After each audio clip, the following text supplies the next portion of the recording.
Number one, thank you for inviting me to participate to this session tonight. It's a privilege because Frank Fischer is a very important figure. And in my field of research, I'm not part of your tribe, I don't do participation, but in my field of research on public policy, the influence of Frank Fischer has been extremely important to emphasize two key elements that sometimes we did not concentrate upon.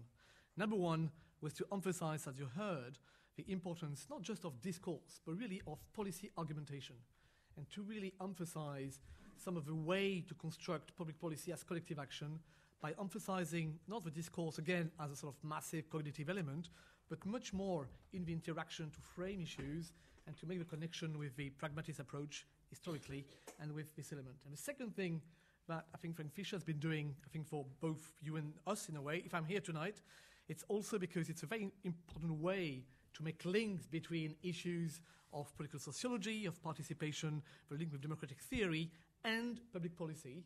And on the other end, from a public policy point of view, to see at last, people like you to be interested in public policy issues. So in that sense, I really think that Frank's contribution, and there are people in the room who know this thing very well, from Patrice or from Philippe Zitoun or Yannis here, who have been trying to do that. But it's not so common to have seen that sort of attempt to develop the links.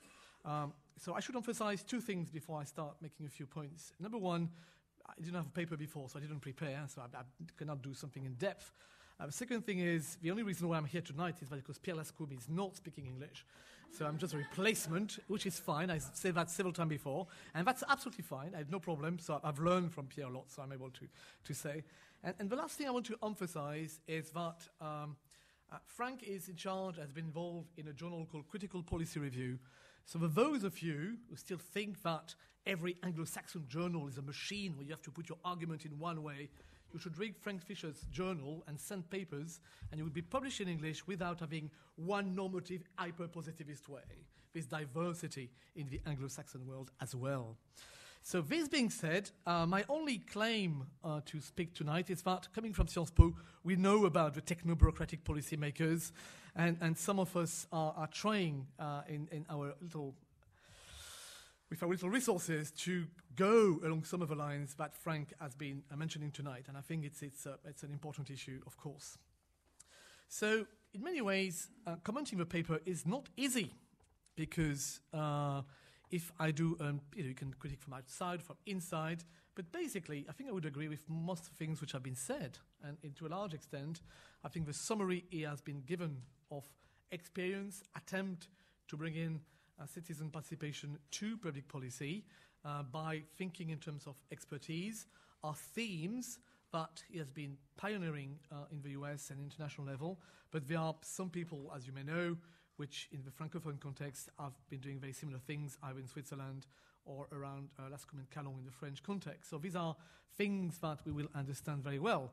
And number one, of course, is the criticism and the very strong critique on what he calls the technocratic bureaucracy policy-making world. And it's not in France that we're going to say that it's not true. And we have seen enough of a public policy-making style, in the French case, controlled by Grand Corps de l'État, to know how relevant his argument is even more in our case. So these things resonates immensely with what we are doing. To a large extent, clearly, what is trying to emphasize is to develop new ways to train both policymakers and citizens to participate to the problematizing of various policy issues and then to elaboration of collective solution, and to facilitate through various kinds of experts the capacity to be part of the decision-making process are clearly is a whole range indeed of research going along those lines. Not enough, and I absolutely agree that we need to know more about the practices, and we need to know more about the way things have worked over time and not just on ad hoc cases as we have been doing so often. So in many ways, I take that as number one, a critique of the system very well, and second, of maybe what we in public policy world or in the governance world, we have not always emphasized enough. So I completely agree with a lot of what you said. You emphasize very much this element of changing the curriculum and trying to get more egalitarian policy-making process, and all this resonates a lot with, I think, the way the public policy field, at least in the French context, has changed in order to make the link with democratic theory and issues of post-democracy. So I think this resonates a lot with the way, I think, the French context, we are thinking along those words. So I'll just make a couple of comments just for the debate, really, but just on top of my head, which means not much, to try to push you a little bit.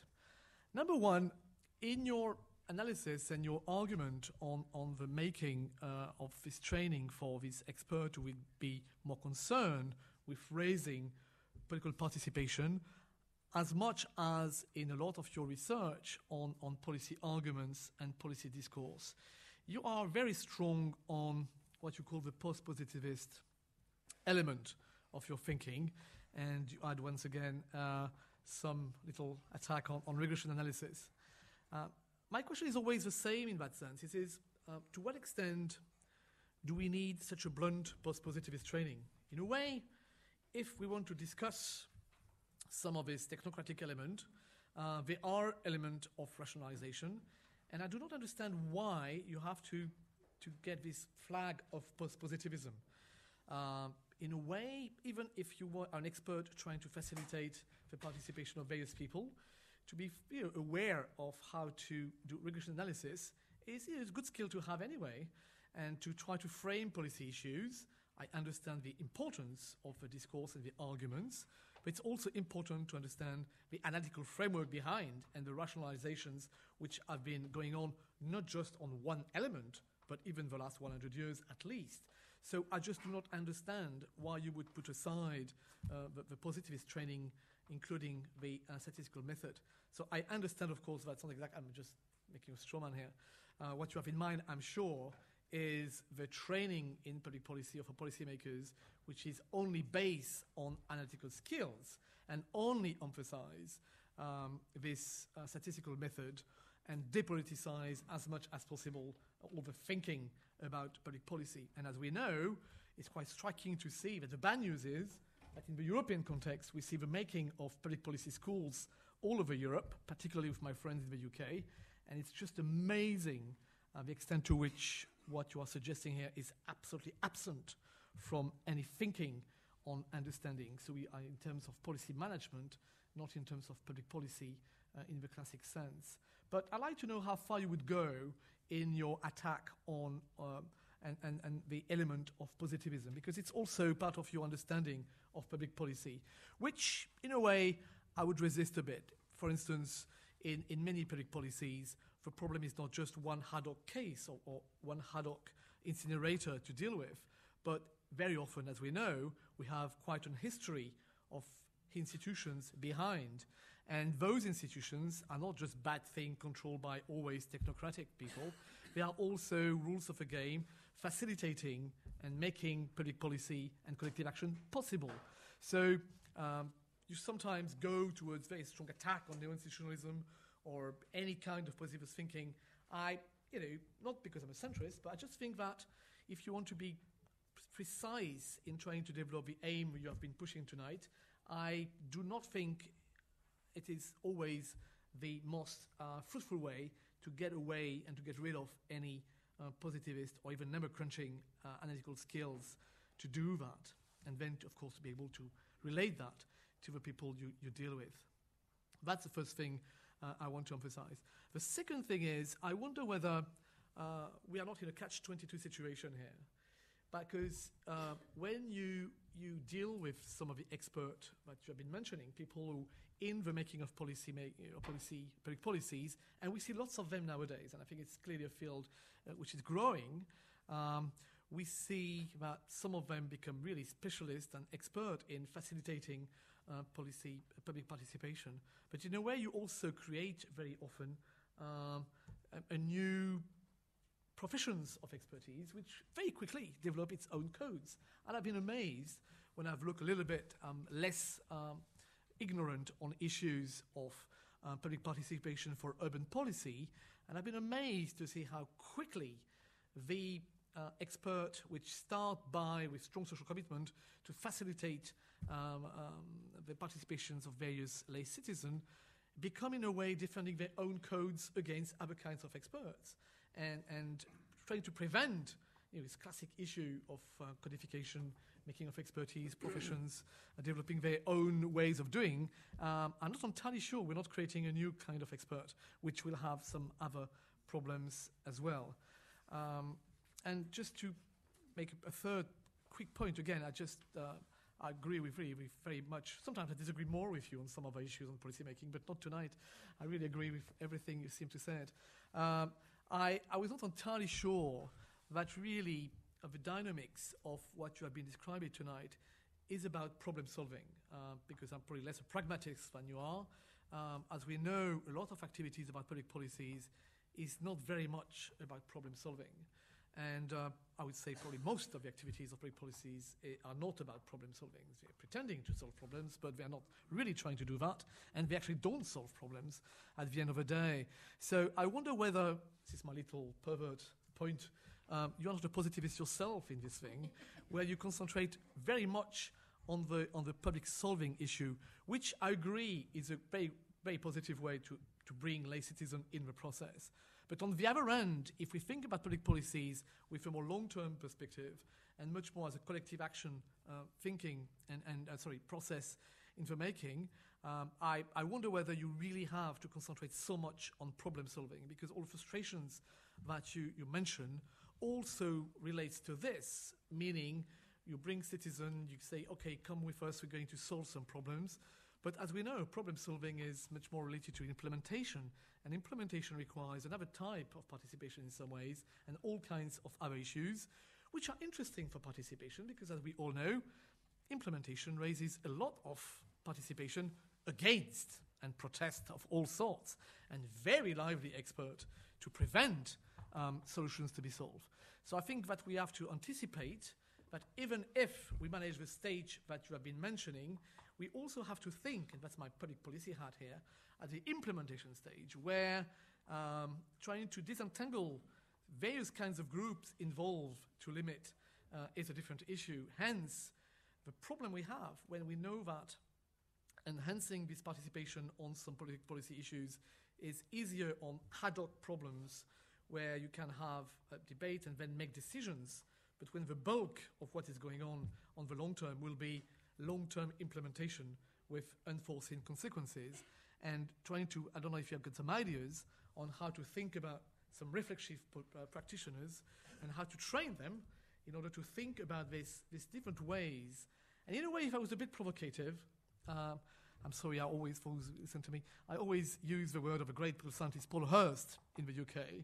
And Paul Hirst, who died prematurely, when he was studying the New Labour way to increase public participation in public policies, and he was, of course, very right to be critical, used to say, oh, yeah, it's quite good to get all these people to participate to problem-solving operations and to thinking about solutions, because it's a nice way to maximize minimum participation. Because what we have not listened tonight a little bit at the implementation stage, I'm not sure that the policy argumentation suffices.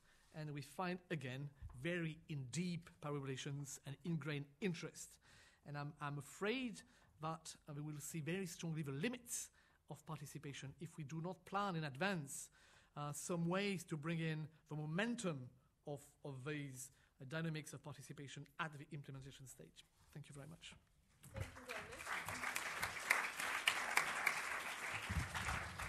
Thank you, Patrick. Those were all very good remarks. About post-positivism.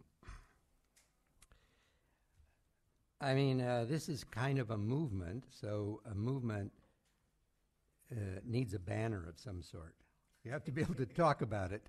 And it's not the best term, because post is always, doesn't really say what something means. I did say that I was only suggesting this would be part of the toolbox, and that implies something that I do believe in. I do believe in counting things, if that's what positivism is. But I think the critical question for me is to have to focus on the discussion about what those things you count mean. They don't speak for themselves. But I'm not against measurement. I think we'd be foolish and living in a dangerous world if that were the case. The second, I would also say, though, that what I'm calling for is not something like try this because Fisher says it. I think what we see from this kind of constructivist perspective, which is another way to say post-positivism from my point of view, is that we're reconstructing what we actually do when we do it, because much of what's in the methodology textbook is ideology, and we don't actually do this, and have an awkward time explaining to our students why we don't do that ourselves after we've put them through 2 or 3 semesters of statistics that many of us don't use. The second point is that there are some positive signs, actually, here in Europe, more than in the United States. As Patrick knows, having attended one of our interpretive policy analysis conferences, which took place in Grenoble, for the past 6 and going on 7 years, a group has emerged. It started by chance to discuss these kinds of ideas. And what's extremely moving is the number of young European scholars that have embraced this effort. If you Google interpretive policy analysis, you'll find this. And the next conference is in the Netherlands, in Tilburg.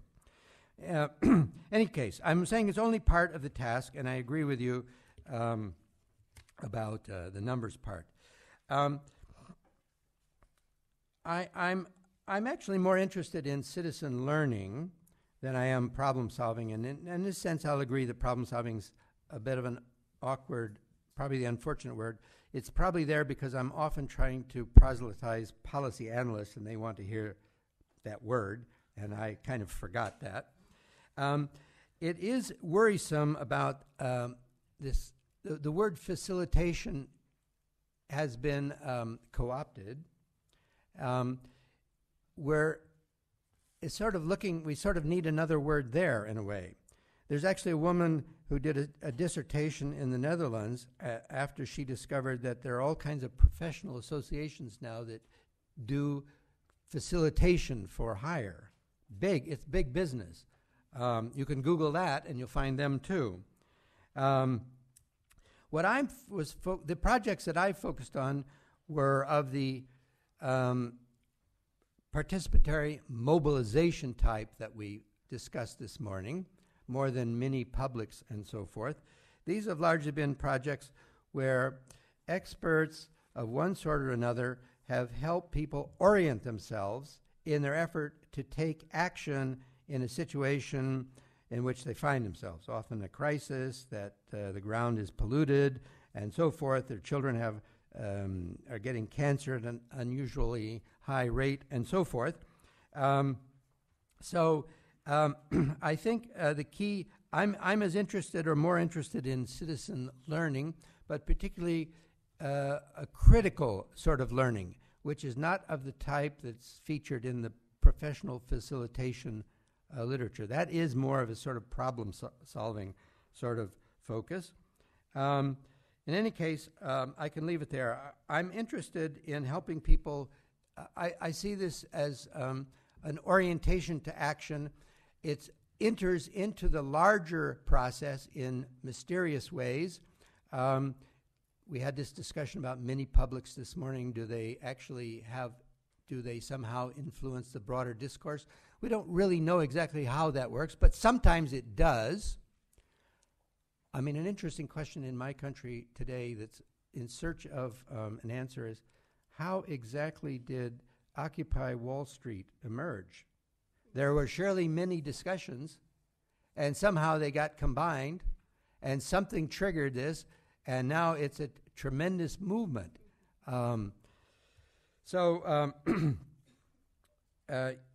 Yes, I see this kind of action orientation as part of that then emerges in the political struggle. This is not problem solving in that sense, that they have a thing, but they orient themselves to be able to better participate, advance their own interests, values, and concerns in a larger struggle that's going on. And sometimes, to use the Kingdon phrase, windows open, that it does seem like a window open for Occupy Wall Street. Who could have predicted it? Nobody. And maybe it will close sooner than later. We don't know this too, but these ideas bubble around, and then they're there. We have these discussions all the time. They seem like they don't go anywhere, but then there's some kind of crisis in the discourse, a need for some new thought, some way out, and these things can emerge. They don't emerge if they haven't been developed forehand. Anyway, they were very good comments. I appreciate that.